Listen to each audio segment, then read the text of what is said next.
Og når du da tenker på dette folket som har gått igjennom så mye lidelser, hvorfor ikke dette folket blitt totalt borte? Nei, det en udødelig som står bak dette folket.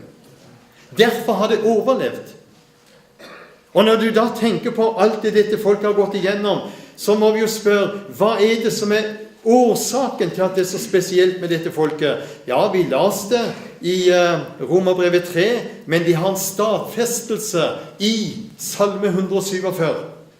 Og der i Salme 147, vers 19, så sier han kunngjorde for Jakob sitt ord, for Israel sine bud og sine lover. Så dette folket det vi står takknemlighetsgjeld til for det vi har i Bibelen. Og så sier han i vers 20, Salme 147, vers 19 og 20, så sier han i vers 20, slik har han ikke gjort mot noe hedningefolk, hans lover kjenner de ikke. Og så står det, halleluja. Hva var det vi hadde, vi hedninger? Jo, det sier han.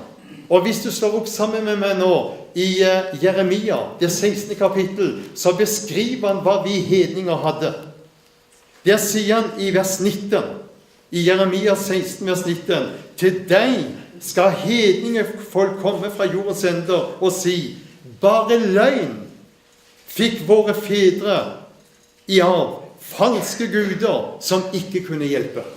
Det var det vi hedninger hadde.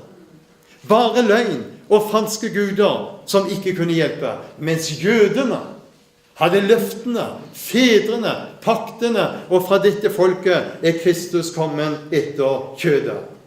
Så du skjønner, Bibelens profetier og verdenshistorien vi alle en del av. Og hvordan skal vi forstå denne sammenhengen? Da må vi se på Israel et mektig under i verdens historie.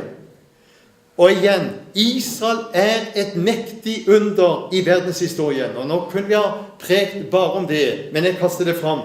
Og så skal du høre. Profetene, du leser om i Det gamle testamentet, det de som underet i Israels historie. Og jeg skal si det igjen. Profetene du leser om i Gamle testamentet, det de som underet i Israels historie. Hvorfor det? De står frem og så sier, så sier Herren. Profetene kom til folket, for det Guds ord kom til profetene, så brakte de dette ut til folket, og de talte det de fikk, og de talte til folket det de så.